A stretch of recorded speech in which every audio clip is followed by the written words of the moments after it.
Today I want to share with you an exciting discovery that I've made that's going to give you an extra 15 yards on your shots. Well, the other day in our studio I was knocking a nail into a piece of wood and I realised that I didn't have to hit that nail too many times for it to fly into the piece of wood, and I did it with great accuracy. So that got me curious.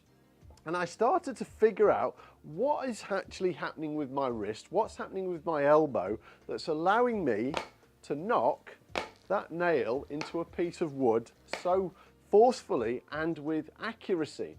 And what I realised was how my trail wrist was setting when I was loading up the hammer. Now I thought, can I use this for golf? So then I thought, well, let's stand to the side and put this in my hand as though I was going to knock a nail into the side of the piece of wood. And I realised that my wrist was doing exactly the same thing as it was doing when I was driving it in from the top. So I was really loading my wrist here. My elbow was in a really brilliant position that allowed me to hit a nail into the side of the wood with speed and with accuracy.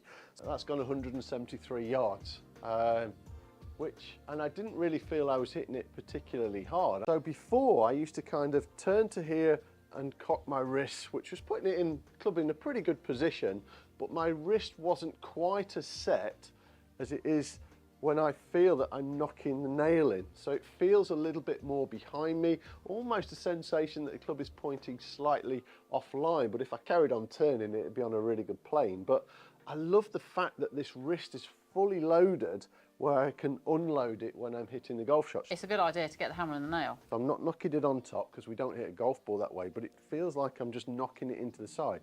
But at the top of the backswing here, it just feels like you can hit it as hard as you want to or as hard as you're capable of.